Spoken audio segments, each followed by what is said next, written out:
Okay, so let's go ahead and take a look at two verbs here. The first one is cado, the second one is caedo. There's no reason to get these two confused. So the first one means fall, cado means fall, caedo means cut down, strike, slay, all this kind of thing. So they don't have the same meaning. Something that they do have in common is, if we just go ahead and look at the second principal part, they are both third conjugation verbs. So this does mean, just in terms of the accent and the pronunciation, you do want to say cadere and caedere.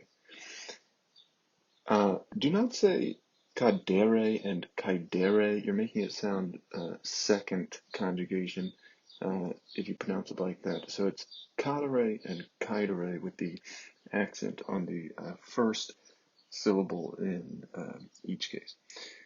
So what you really might get confused about is that the third principal part, the perfect active indicative is kekedi for both of these. So just to show you the structure of this is how you should be thinking of, the constituent pieces of these two principal parts. So the first bit is what is a so-called reduplication. So what that really means is that you take a verb like cado, and it starts with a k sound, right, represented by C, the letter C, and you're going to repeat that, and then you're going to have a vowel. So this is what reduplication is. It's much more regular with Greek perfect forms, but it shows up in Latin too, like here. But not only here, there are a number of Latin verbs whose perfect form gets reduplicated. Now I gave you the perfect of coro down at the bottom there just to show you that it's not always an E that is the vowel of the reduplication. Okay, so we're coming back to these two forms. How can we tell them apart? Well, it could be related in a way to some other, the difference between other words that look identical. The difference between all of these has to do with vowel length. So the principal part from cado is kekidi, to talk about accent again, and then from caedo it's kekidi with that long I. So one has the short I from cado, apart from caedo has the long I. So this shows up in something like lewis means light, but then there's also lewis, and that means smooth.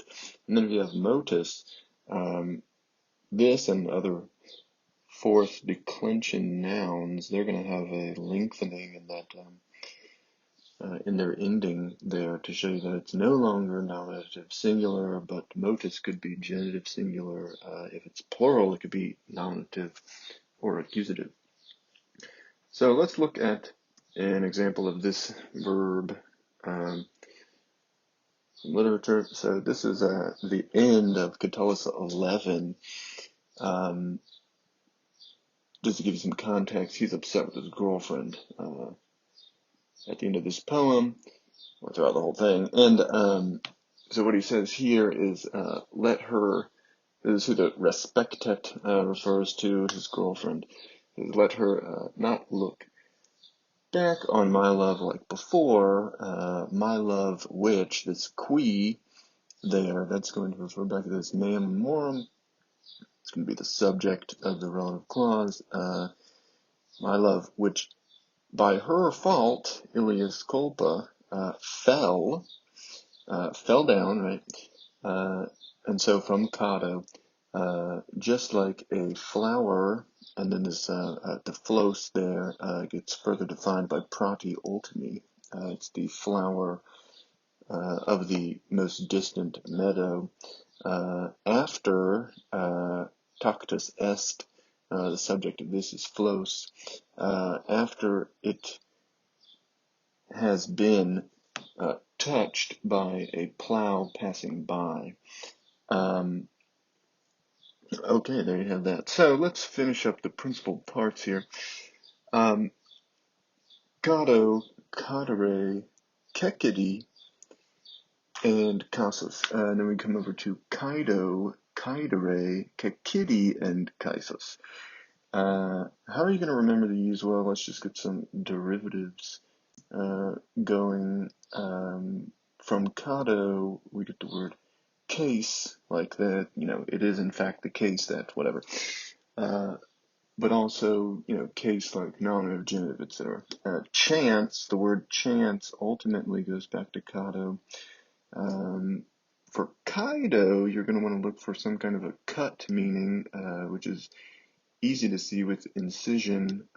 Decision is also from this verb, and might be a specialized term, but if you are studying Latin, caesura is a good one to know. That's the break in a line of poetry. So for example, the hexameter line can be broken. There'll be a break in the line at various places.